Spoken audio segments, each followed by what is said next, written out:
Gunfire wasn't what brought the ruthless head of the Chicago syndicate to his knees on a sweltering Tuesday afternoon.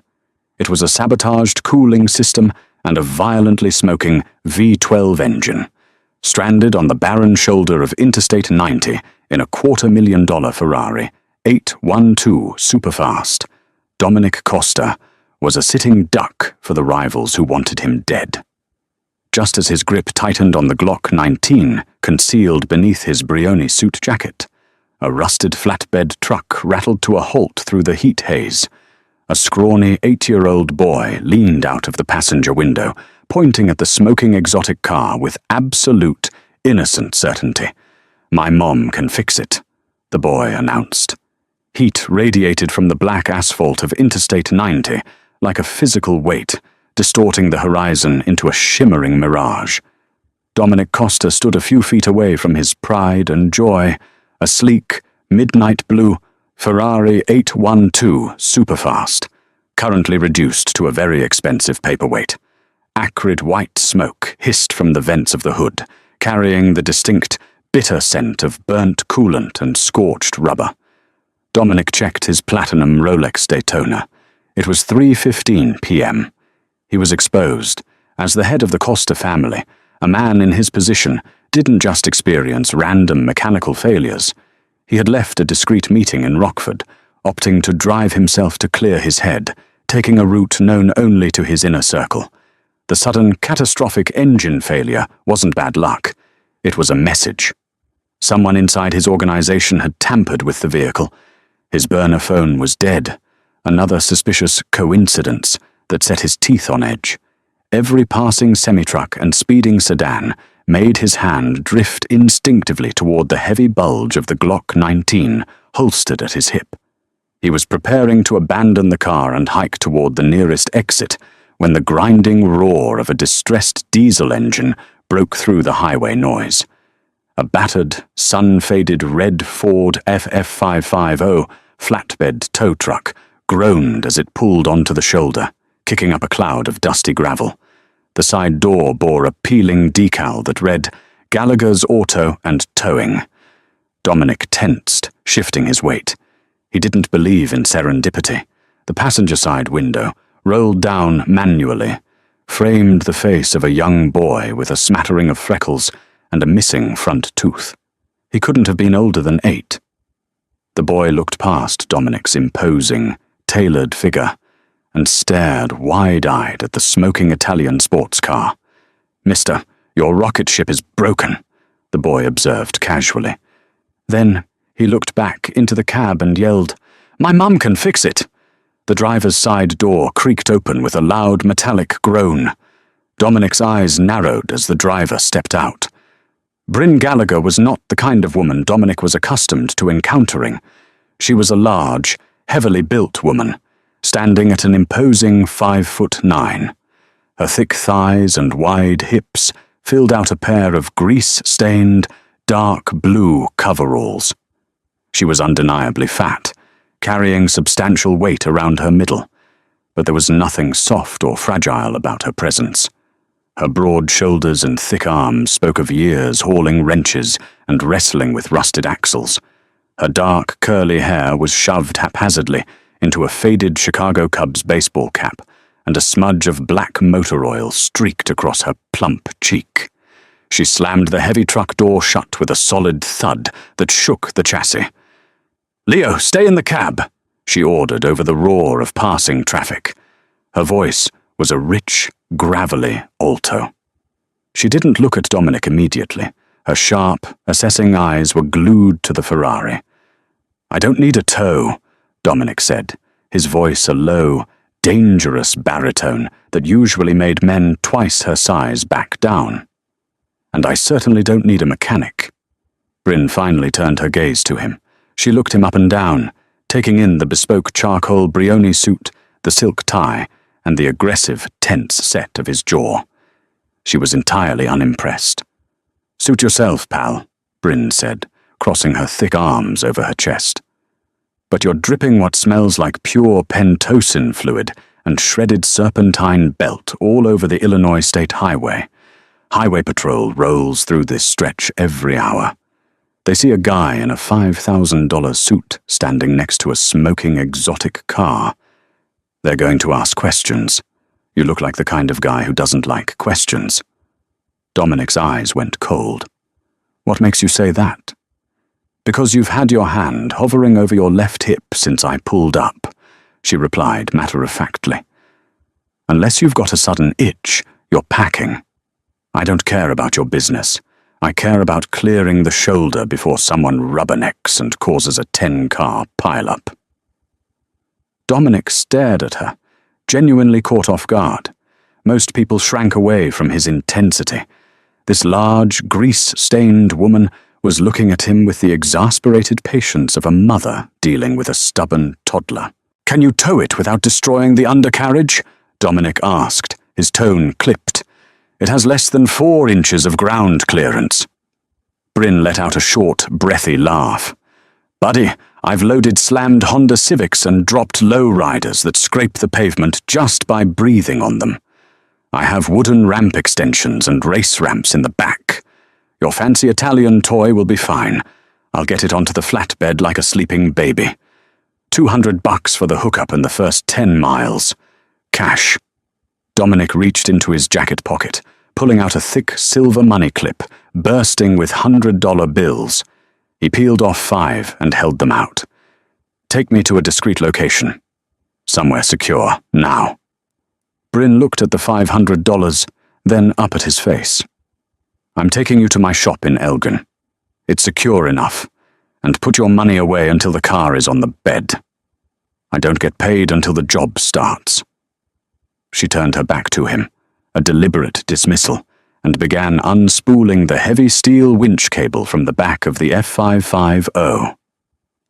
Dominic watched her work. Despite her heavy frame, she moved with practiced efficiency. She dragged the heavy race ramps down, adjusting them perfectly to accommodate the Ferrari's aggressive front splitter. She slid beneath the front bumper, her large chest and stomach making it a tight squeeze to secure the soft nylon V-strap to the control arms, ensuring the metal hooks wouldn't scratch the carbon fiber. 10 minutes later, the Ferrari was securely strapped to the flatbed. "Get in," Bryn said, jerking her thumb toward the truck's cab. Dominic hesitated, then climbed into the passenger side. The interior smelled intensely of old vinyl, stale coffee, and a cloying vanilla air freshener. Little Leo was sitting in the middle seat, swinging his legs. "Hi," Leo said brightly, as Dominic shut the door, immediately making the cramped cab feel claustrophobic. "I'm Leo. That's my mom, B. What's your name?" "Dominic," he replied stiffly, keeping his eyes on the road as Bryn ground the heavy truck into gear and pulled back onto Interstate 90. "Do you race that car, Dominic?" Leo asked, leaning closer. "No," Dominic said, his gaze shifting to the rearview mirror, checking for any black SUVs tailing them. "It's just for driving." "Seems like a waste," Bryn muttered from the driver's seat, her thick arms wrestling the steering wheel as she navigated the heavy load. A naturally aspirated V12 shouldn't be babied, though, judging by the smoke, someone definitely didn't baby it today. Dominic turned his head to look at her profile. "What do you think happened to it?" Bryn sighed, the sound heavy. "I saw a clean slice in the primary radiator hose when I was hooking up the strap. Too clean to be a burst. And a secondary wire bundle leading to the cooling fans looked yanked. You didn't break down, Dominic. You were grounded." Dominic's blood ran cold. He had suspected it. But hearing this mechanic, this random, overweight woman on the side of the road, confirm it meant his situation was even more dire than he thought. There was a rat in his house. And right now, the only thing keeping him off the radar was a woman named B and her rusted tow truck. The drive to Elgin took 20 agonizing minutes. Dominic spent the entire time checking his dead burner phone and scanning the side mirrors. Bryn drove in silence, the radio tuned low to a classic rock station, occasionally resting her heavy right arm on the middle console, mere inches from Dominic's tailored sleeve. Leo filled the quiet, chatting animatedly about his collection of Hot Wheels and his mum's ability to fix anything. She fixed old man Henderson's tractor when nobody else could, the boy boasted proudly. She can weld, too. She makes sparks. That's enough, Leo. Give the man some peace, Bryn gently reprimanded, steering the lumbering F550 off the highway and into a faded industrial park on the outskirts of Elgin. Gallagher's Auto was a cinder-block building that had seen better days. The paint was peeling, and weeds sprouted through the cracked concrete of the parking lot. A few beat-up sedans and an old Chevy pickup sat in the lot, waiting for salvation. It was 1,000,000 miles away from the glittering downtown Chicago high-rises, where Dominic usually operated. It was gritty, quiet, and completely off the grid. Perfect. Bryn expertly backed the flatbed up to the main bay doors. She hopped out, her heavy work boots hitting the pavement with a thud, and grabbed a massive ring of keys to roll up the corrugated metal door. "All right, Dominic," she called out, wiping sweat from her forehead with the back of a greasy hand. "Let's get your baby out of the sun." Dominic stepped out of the truck, the sweltering heat instantly clinging to him again. He watched as she skillfully winched the Ferrari down, guiding it perfectly over the threshold and onto the hydraulic lift inside the dim, cavernous garage. The interior of the shop was meticulously organized despite its rugged appearance.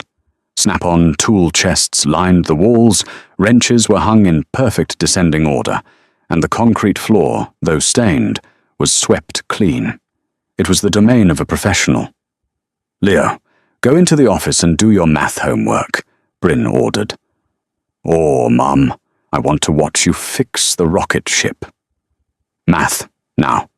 I'll buy us pizza from Gino's later if you get it done without complaining," she bargained.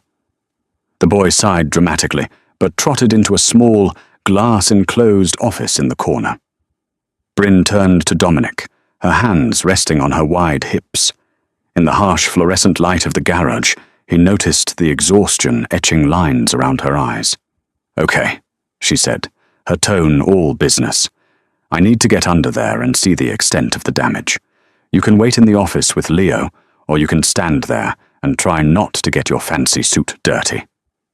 "I'll stay right here," Dominic said, leaning against a heavy steel workbench. He needed to keep an eye on the street outside. Bryn shrugged, grabbing a rolling creeper board. She kicked the hydraulic lift's safety locks into place and lay down on the board. With a powerful thrust of her thick legs, she rolled smoothly under the low clearance of the Ferrari. For a long time, the only sounds in the garage were the metallic clinking of tools, Bryn's heavy breathing, and the hum of a large industrial fan she had switched on to fight the stagnant air. Dominic paced, his mind racing. Who had access to his car? Only his capos and his personal driver, Silvio. If Silvio was compromised, the entire infrastructure of the Costa family was in jeopardy. The Morettis must have gotten to him. "Well, it's a mess," Bryn's voice echoed from beneath the chassis. "But you're lucky. Whoever did this was in a hurry.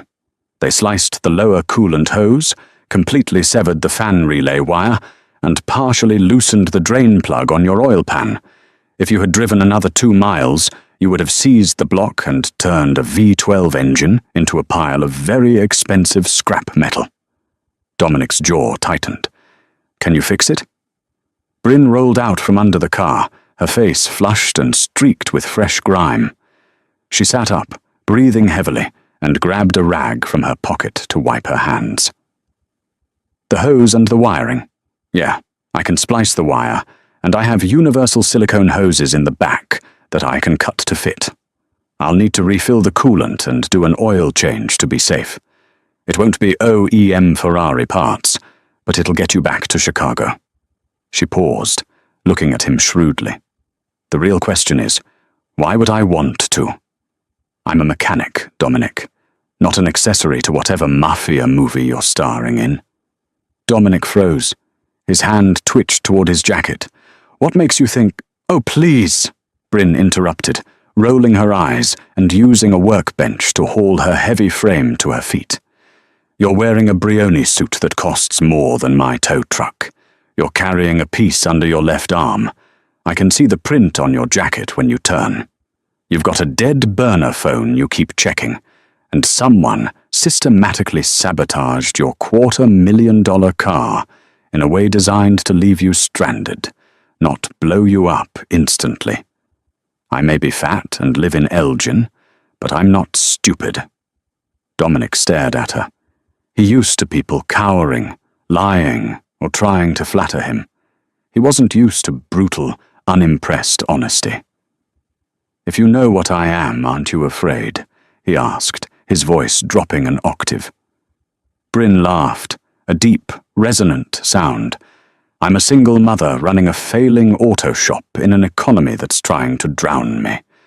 I owe the bank 40 grand, and my supplier cut off my credit line last week. I'm terrified every single day, pal. A guy in a nice suit with a gun is way down on my list of worries." She tossed the dirty rag onto a drum of oil. $5,000. Cash. Dominic raised eyebrow. "Earlier you said 200. That was for the tow. The 5 grand is for the repairs, the silence, and the hazard pay of having whoever is hunting you potentially show up at my door." She crossed her arms, her heavy bust resting against them. "You want to get out of here alive tonight? It's 5 grand. Dominic actually smiled. It was a tight, predatory smile, but genuine. He admired audacity. He reached into his pocket, pulled out his money clip, and counted out 50 $100 bills. He placed the thick stack on the metal workbench. "Fix it," Dominic commanded softly. Bryn looked at the money, a flicker of profound relief crossing her tired features. "Give me 2 hours."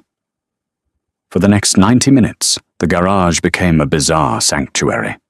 Dominic, a man who commanded hundreds of armed soldiers and controlled millions in illicit revenue, found himself sitting on an overturned milk crate, watching a plus-sized single mother surgically repair a masterclass of Italian engineering. He observed her closely. There was a raw, undeniable power to Bryn. She didn't possess the slender, manufactured beauty of the women who usually occupied his VIP booths at the clubs in Chicago. She was heavily contoured, her body taking up space unapologetically.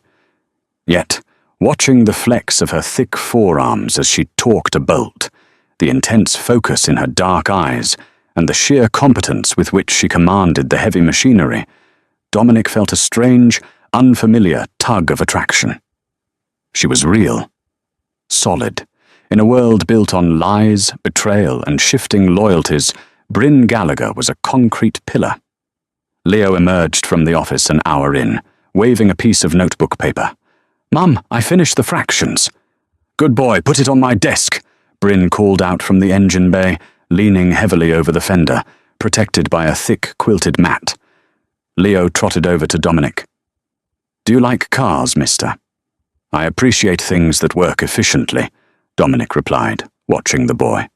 "Mum says my dad liked cars, but he left a long time ago. He wasn't very efficient." Leo said it with the casual bluntness only a child could muster. Dominic's chest tightened slightly. He looked at Bryn, who had briefly frozen over the engine bay before returning to her work, her movement suddenly a bit sharper, a bit more aggressive. "Your mother is a very capable woman," Dominic told the boy quietly. "She doesn't need anyone who isn't efficient." Bryn peeked around the hood, her eyes locking with Dominic's for a long, unreadable second. The quiet rhythm of the garage was shattered by the screech of tires outside. Dominic was on his feet instantly, his hand slipping inside his jacket to grip the cold polymer of his Glock. He moved silently into the shadows near a stack of Michelin tires, angling himself to see the open bay door without being seen.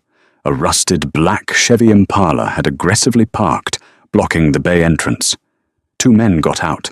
They weren't high-level hitmen. Dominic could tell that immediately. They were street muscle. Baggy jeans, oversized t-shirts, and the swagger of small-time thugs. Bryn wiped her hands on a rag and stepped out from behind the Ferrari, her large frame blocking the path to her son, who had shrunk back toward the office. "We're closed, Ricky," Bryn said, her voice dropping its warmth, replacing it with cold steel. The lead thug, a wiry man with a neck tattoo and a smarmy grin, walked into the garage looking around. "Hey, B. Look at this place. Looks like business is booming. Is that a Ferrari?" "It's a customer's car. What do you want, Ricky? You know the payment isn't due until Friday." Dominic's eyes narrowed. A shakedown. He listened intently. "Yeah. Well, Mr. Sal is changing the terms," Ricky said, leaning against the doorframe of Bryn's office, deliberately invading her space. "Interest rates went up. Inflation, you know. He needs an extra $2,000 by tomorrow, or he's going to take it out of the shop's assets. And seeing as you have a shiny new toy in here..." Ricky patted the hood of the Ferrari. Bryn slapped his hand away with a resounding smack. "Don't touch the car, and I don't have $2,000.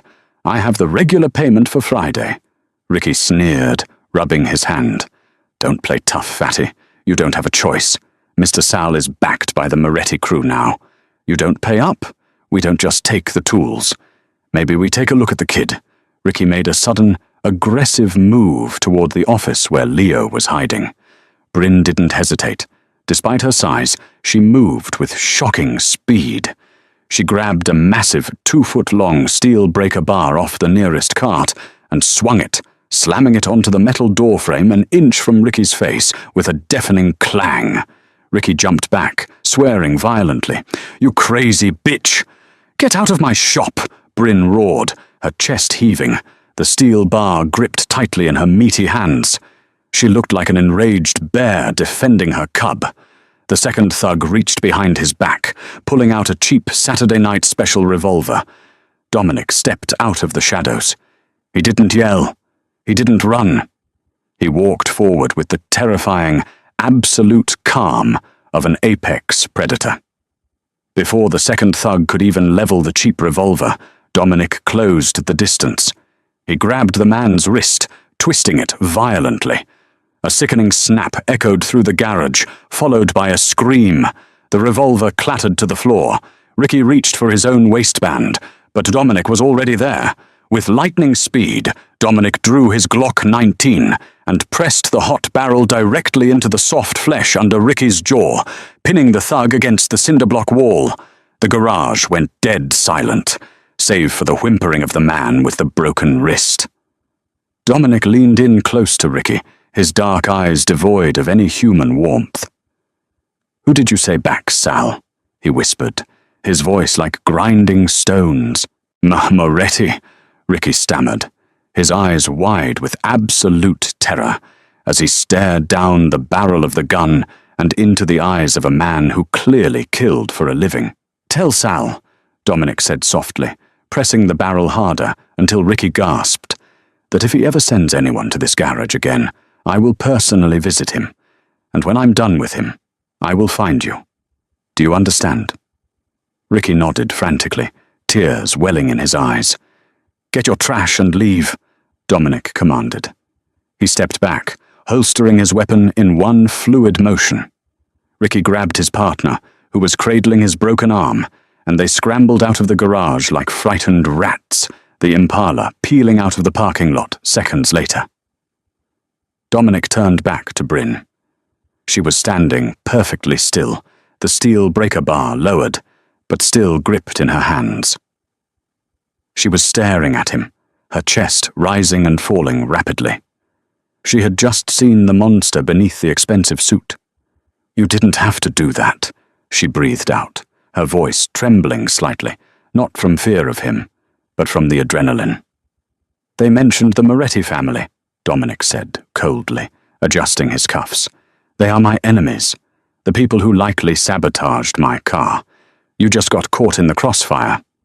Bryn looked at the $5,000 sitting on the workbench, then at Dominic, and finally back to her son, who was peering out of the office with wide, frightened eyes. She walked over to the bench, picked up the stack of bills, and shoved them back into Dominic's chest. "Keep it," she said, her voice regaining its gravelly strength. "Your car will be ready in 10 minutes. Then I want you out of my shop." Dominic looked at the money, then up at her fierce, proud face. For the first time in years, the head of the Costa Syndicate felt a profound sense of respect. He didn't take the money back. Instead, he stepped closer to the engine bay. "Show me what you did to the wiring," he said quietly. Bryn hesitated, then let out a long, exhausted sigh. She picked up a flashlight. "Fine, but don't lean on the fender. I just wiped it down." 10 minutes stretched into an agonizing silence, punctuated only by the scrape of Bryn's heavy boots against the concrete and the soft click of her tools. She leaned her substantial weight over the Ferrari's fender, the harsh shop lights catching the sheen of sweat on her forehead. Dominic watched the steady, practiced movements of her thick fingers as she secured the final silicone hose clamp. She was breathing heavily, her large chest rising and falling against the dirty coveralls, yet her hands possessed a surgical stillness. "Start it up," Bryn ordered, stepping back and wiping a streak of grease from her plump cheek. She didn't look at him. Her eyes were locked on the engine bay, scanning for leaks. Dominic slid into the driver's seat. The leather was still warm from the oppressive afternoon heat. He pressed the bright red ignition button on the steering wheel. The starter whined for a fraction of a second before the massive 6.5-litre V12 engine roared to life. It was a deafening, glorious symphony of controlled explosions that shook the dust from the garage rafters. Bryn leaned closer, a flashlight illuminating the dark recesses of the chassis. She watched the improvised coolant line and the hastily spliced fan relay. After a full minute of the engine idling aggressively, she clicked the flashlight off and gave the hood a solid pat. "Temps are holding, no leaks," she yelled over the engine's roar. "Don't push it past 4,000 RPMs until you get your own mechanic to put OEM parts back in. The silicone will hold, but it's not meant to handle the pressure you usually put this thing under." Dominic killed the engine. The sudden silence in the shop was heavy, weighted with the unspoken tension of the violence that had just occurred. He stepped out of the car, adjusting the cuffs of his Brioni suit. "You do good work, Bryn," Dominic said, his voice a low rumble. It was the first time he had used her full name. "I do necessary work," she corrected flatly. She walked over to the heavy steel workbench, grabbed the stack of $50 bills, and shoved them aggressively into his hands. "I told you. Keep it. I charge for mechanic work, not for playing bodyguard to mobsters. The tow and the fix are on the house. Consider it a thank you for keeping Ricky's hands off my son." Dominic looked at the money, then up at her face. Her jaw was set, her dark eyes defiant. She was a woman who carried the weight of the world on her broad shoulders, yet she refused to be bought. It was infuriating. It was intoxicating. "Pride is an expensive luxury in your financial position," Dominic noted softly, slipping the money clip back into his jacket pocket. "It's the only thing I have left that's entirely mine," Bryn shot back, crossing her thick arms. "Now please, get your car out of my shop before Sal decides to send someone with a higher IQ than Ricky." Dominic didn't argue. He knew when to retreat. He gave a brief nod to the glass office, where Leo was watching with wide eyes, then climbed back into the Ferrari. As the garage door rattled open, letting in the fading orange light of the late afternoon, Dominic backed the exotic car out onto the cracked asphalt. He paused, rolling down the window. "Lorenzo will be in touch," Dominic said. Bryn frowned, her hands resting on her wide hips. "Who the hell is Lorenzo?" "Someone who makes sure my debts are paid," Dominic replied, his eyes flashing with a dangerous promise. Before she could protest, he shifted the transmission into gear, and the Ferrari tore out of the lot, a dark blur against the Elgin sunset. Once he hit Interstate 90, heading back toward the sprawling, glittering skyline of Chicago, the adrenaline cooled into a cold, calculated fury. He reached for the secondary burner phone, concealed in a hidden compartment beneath the center console. He dialed a number from memory. "Boss!" Lorenzo Bianchi's voice came through the speakers, crisp and alert. "I'm alive, Enzo." "Barely," Dominic said, keeping his eyes scanning the rearview mirror. The car was sabotaged, coolant lines sliced, fans disconnected. Someone wanted me stranded on the highway. "Madre de Dios," Lorenzo hissed. "Where are you? I'm sending 3 cars right now. I'm mobile, heading south on 90. Call off the cavalry. I don't want a parade. I want answers. Who had access to the garage beneath the Rockford sit-down?" "Only Silvio, boss. He was waiting with the car." Dominic's grip on the leather steering wheel tightened until his knuckles turned white. Silvio. The man had been his driver for 4 years. He knew Dominic's routes, his habits, his schedule. Bring Silvio to the meatpacking plant. Do it quietly. Don't let him know I'm alive. Consider it done. Boss, how did you get the car running? Dominic thought of the peeling paint of Gallagher's auto, the smell of burnt oil, and the fierce, heavy-set woman swinging a steel breaker bar to protect her child. "I found a mechanic," Dominic said quietly. "Enzo, I need you to put 2 of our best men on a shop in Elgin. Gallagher's auto and towing. Discreet observation only. Ricky from Sal's crew saw my car there. Sal kicks up to the Morettis. It won't take long for Matteo Moretti to figure out that a fat woman with a tow truck is the reason his hit failed today." "You think they'll go after a civilian mechanic?" "Matteo Moretti kills the dog if it barks at him wrong," Dominic said, his voice dropping to a lethal whisper. "Protect the woman and the boy. If anyone from the Moretti family steps within 100 yards of that shop, end them." "Understood." Dominic hung up. He pressed the accelerator, the V12 singing its violent song. He had a rat to exterminate, but for the first time in his life, his mind wasn't entirely on the blood he was about to spill. It was anchored to a cinder-block garage in Elgin and the stubborn woman who refused his money. The next morning, the heat in Elgin was already suffocating by 8 a.m. Bryn Gallagher stood in her small, cramped office, a cup of bitter black coffee in one hand and a stack of red-stamped past-due notices in the other. She rubbed her tired eyes. Her broad shoulders ached from the tension of the previous day, a deep, muscular throb that settled in her lower back. "Mum, can I go play behind the tire rack?" Leo asked, his face smeared with strawberry jam from a toaster pastry.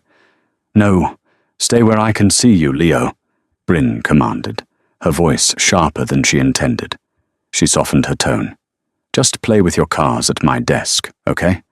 I have to do inventory." She couldn't shake the creeping paranoia. Every passing car made her flinch. She had barely slept, her mind replaying the terrifying coldness in Dominic's eyes when he pressed that gun under Ricky's jaw. She had spent her life navigating the harsh realities of being a broke, single mother in a rough town. But she had never brushed up against the kind of organized, polished violence Dominic Costa represented. She walked out onto the shop floor, grabbing a clipboard. She needed to focus.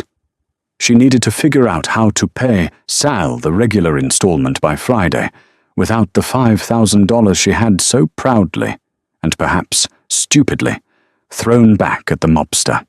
As she walked toward a pallet of brake pads, her boot caught on something heavy, tucked beneath a greasy shop rag on her tool cart. Bryn paused. She lifted the rag. Sitting there, wrapped in a thick rubber band, was the thick stack of $100 bills. 50 of them. $5,000. There was a small, crisp white business card tucked under the band. It was completely blank, save for a single embossed black phone number.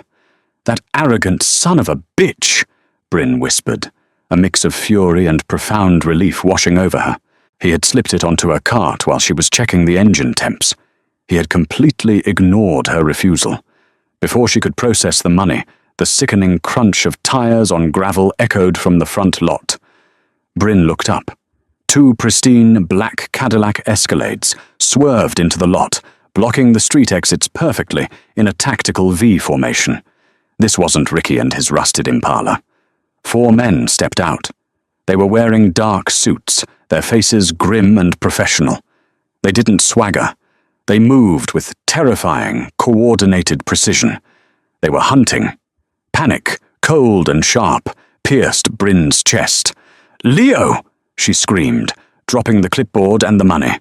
"Get in the floor safe, now!" Leo, sensing the sheer terror in his mother's voice, didn't argue. He dove under her desk, where a hollowed-out floor panel hid a small storage space.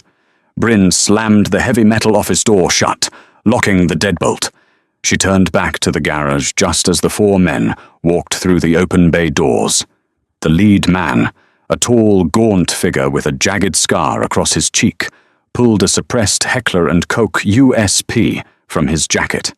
He didn't bother with a greeting. He didn't demand money. "Where is the Costa car?"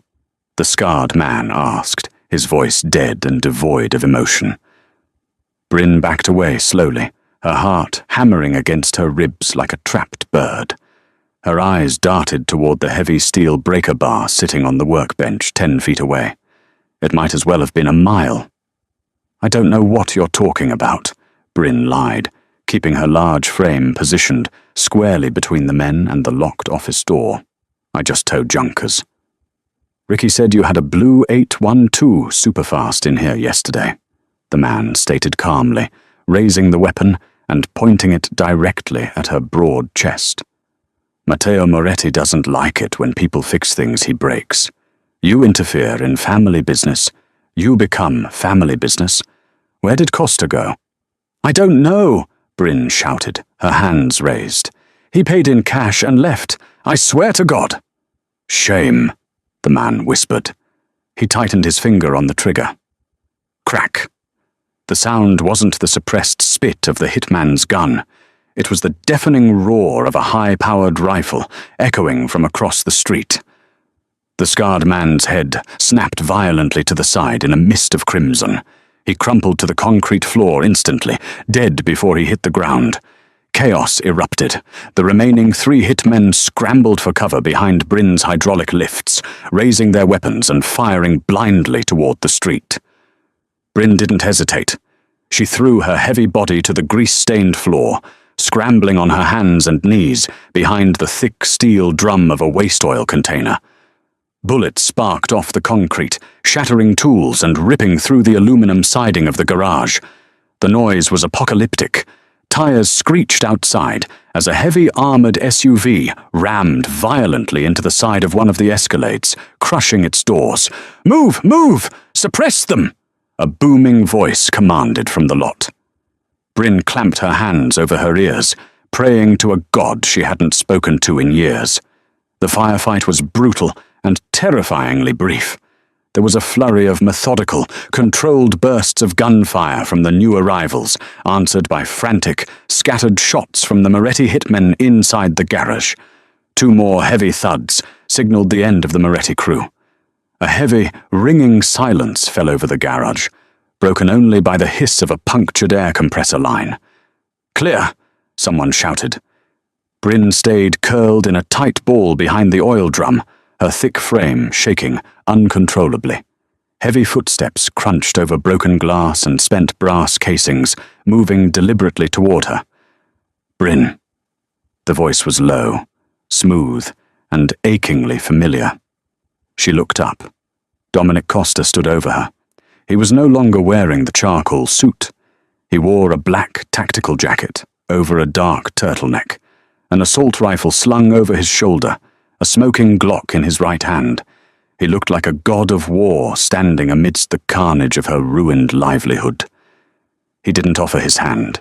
He simply crouched down, his dark eyes scanning her frantically for injuries. "Are you hit?" he demanded, his voice tight with an emotion that sounded dangerously close to fear. No, Bryn stammered, her tough exterior finally cracking. Tears of pure adrenaline spilled over her eyelashes, cutting tracks through the grease on her face. "Leo." My baby is in the office. Dominic stood instantly. He walked to the locked office door. Lorenzo, clear the perimeter. Check the bodies, he ordered his men, who were securing the garage. Dominic raised his boot and kicked the heavy metal door precisely at the lock mechanism. It burst open with a groan of splintering metal. Bryn scrambled to her feet, her heavy legs feeling like lead, and rushed into the office. She ripped the floor panel up. Leo was huddled inside, sobbing quietly, his hands over his ears. "Oh, baby," Bryn sobbed, pulling the boy up and crushing him against her large chest. "Mummy's got you. You're okay." Dominic watched from the doorway, his eyes dark and unreadable. He looked at the shattered windows, the bullet-riddled tool chests, and the bodies bleeding out onto the concrete. The Morettis had crossed a line. They had targeted a civilian.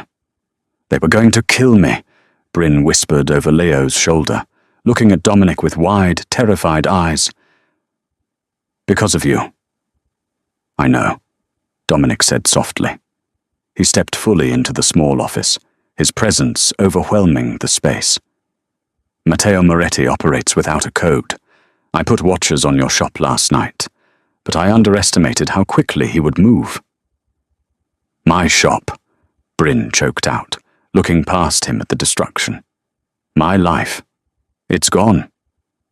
"It was gone the moment you towed my car," Dominic said, his voice stripped of any comforting lies. "You are a loose end to them now. They won't stop.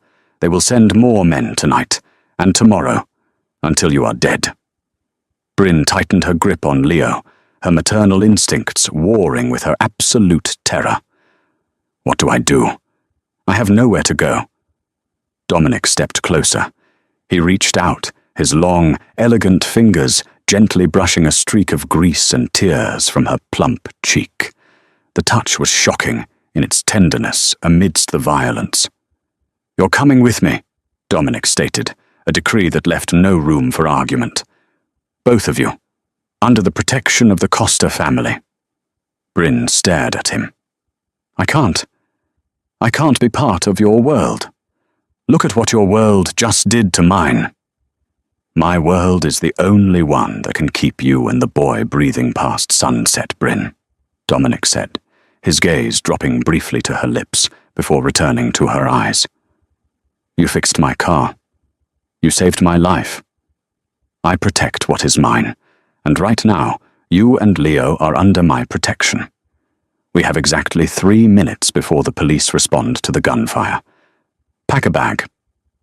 Gravel crunched beneath the heavy run-flat tires of the armored Cadillac as it passed through the towering wrought-iron gates of Dominic Costa's Lake Forest estate. Bryn sat in the back seat, her thick arms wrapped tightly around a sleeping Leo.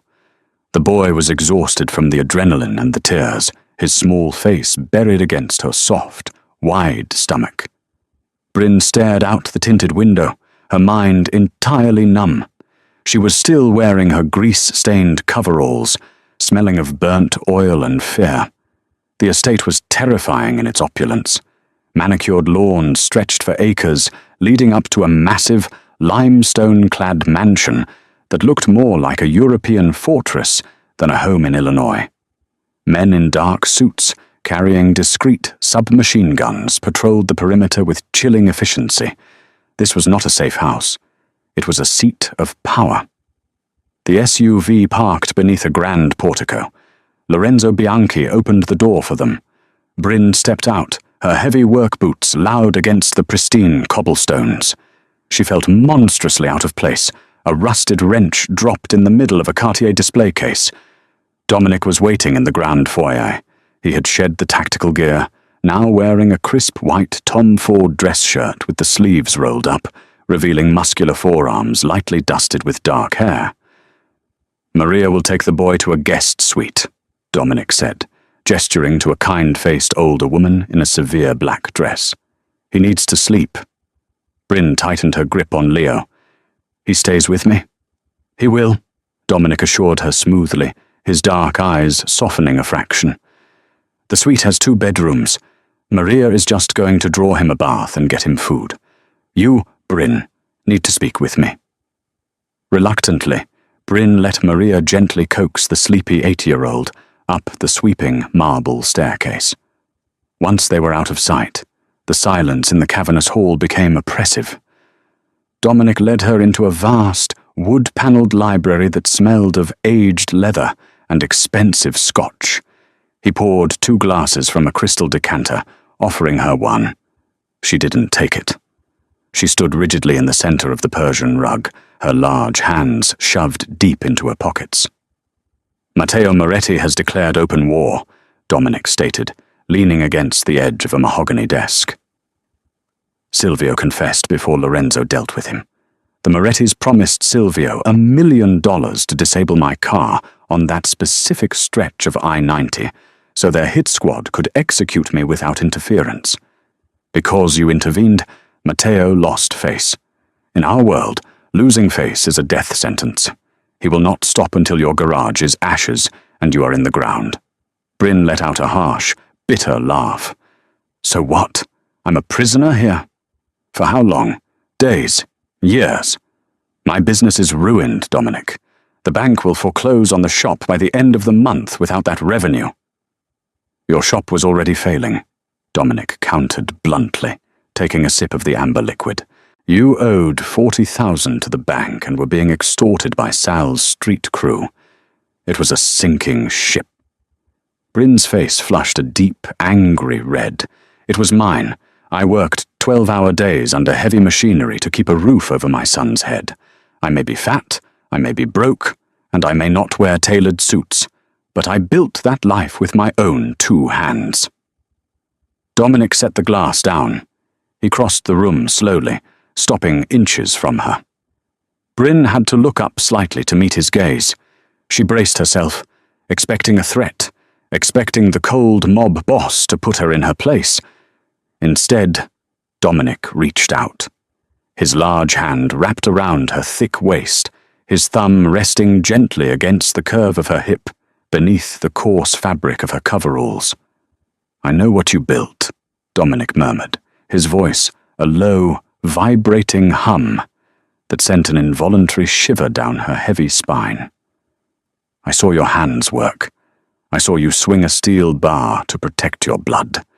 You have more loyalty and strength in your little finger than half the capos sitting at my table.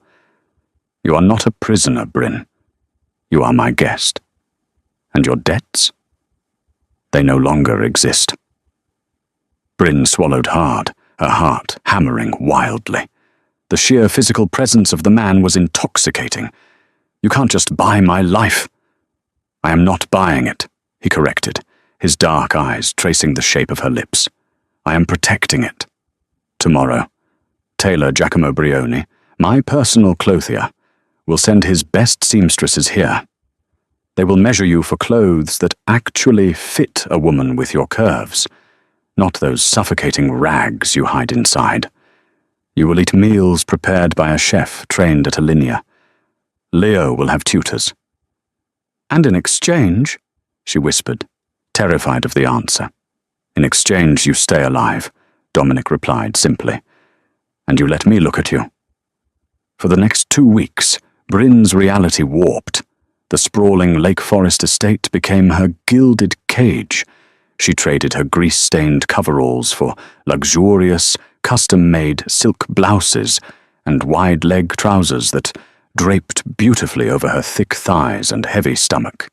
She had always felt self-conscious about her size, deeply aware of the space she took up in the world.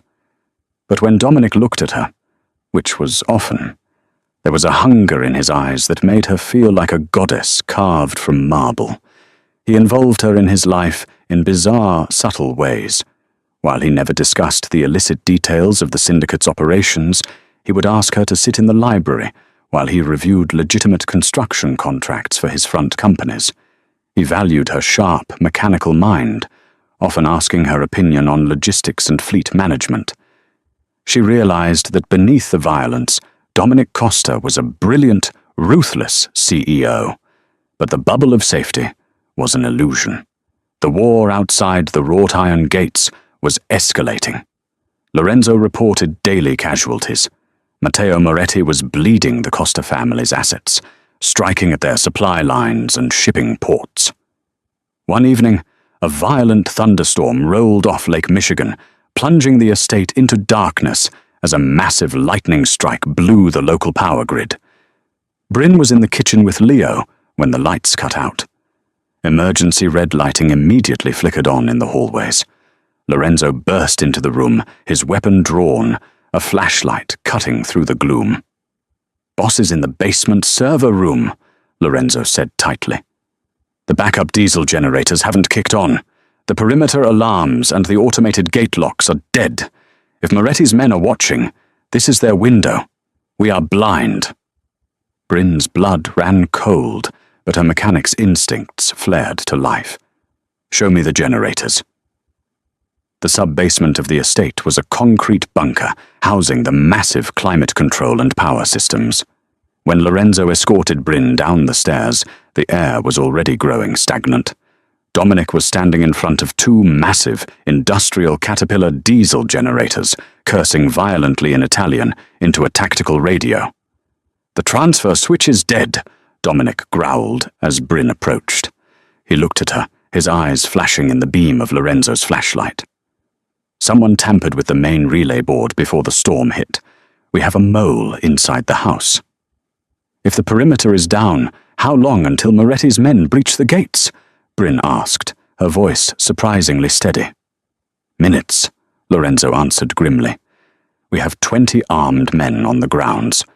But without the floodlights and the security cameras, they are fighting blind in the rain." Bryn didn't hesitate. "Hold that light here," she ordered Lorenzo, pointing to the massive steel access panel on the side of the primary Caterpillar unit. She shed the expensive silk cardigan she was wearing, leaving her in a sleeveless top that exposed her thick, strong arms. She grabbed a heavy toolbox from the wall and dropped to her knees. The concrete was freezing, but she barely felt it. She was in her element now. She popped the heavy latches, exposing a labyrinth of thick wires and heavy-duty solenoid switches. "The digital transfer switch is fried," Bryn diagnosed, her fingers flying over the components with practiced speed. Whoever did this bypassed the surge protector. But these are mechanical engines at their core. I can hotwire the starter motor and manually bypass the digital load manager. "Can you do it before they breach the doors?"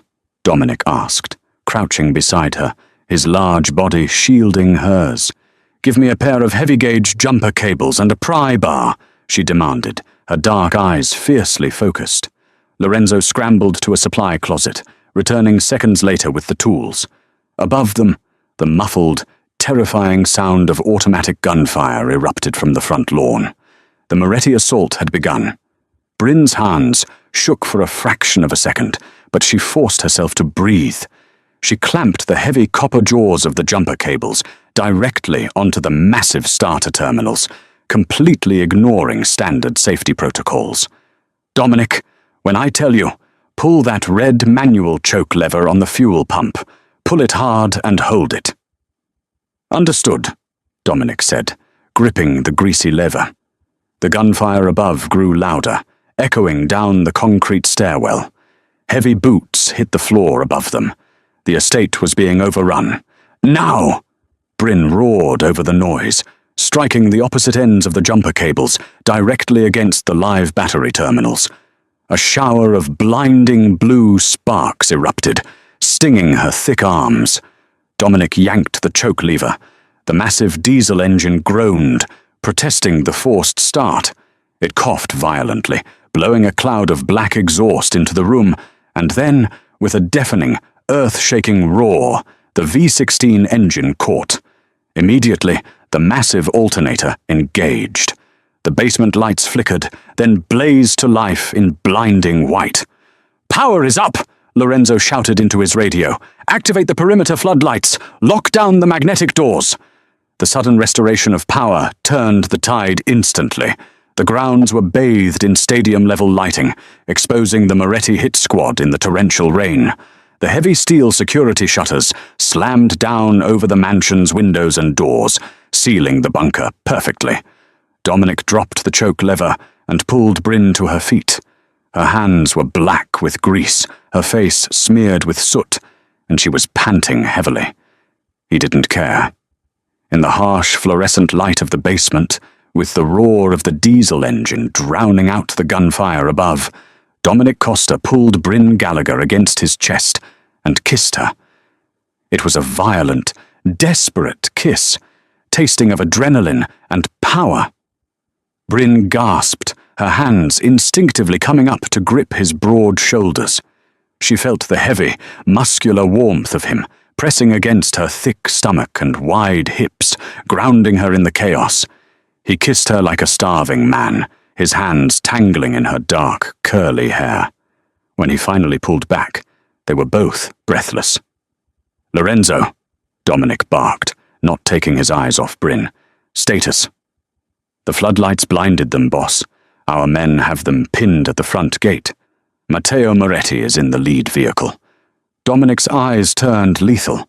He let go of Bryn, pulling his Glock from its holster. "Stay here with Lorenzo. Do not move." He took the stairs 2 at a time. Bryn waited in the roaring basement, her heart in her throat. The gunfire outside intensified to a deafening crescendo. Then, abruptly, it stopped. The silence that followed was more terrifying than the noise. 10 minutes later, the heavy metal door to the basement opened. Dominic walked down the stairs. He was soaked to the bone from the rain, his white shirt clinging to his muscular frame, splattered with dark, crimson stains. His face was an unreadable mask of cold authority. "It is done," Dominic said, his voice echoing over the hum of the generator. "Matteo Moretti is dead. The war is over." He walked over to Bryn. He looked down at her heavy, grease-stained hands, then up into her dark, resilient eyes. "They destroyed your garage," Dominic said quietly. "But I own 3 commercial logistics companies that desperately need a director of fleet maintenance. The salary is $250,000 a year. It's legitimate. It's safe." Bryn stared at him, tears finally welling in her eyes. "Why?" Dominic reached out, his bloody hand gently cupping her cheek. "Because you fixed my car, Bryn. And I think you are the only person in this world capable of fixing me." The story of Bryn and Dominic proves that love and survival often arrive in the most unexpected packages.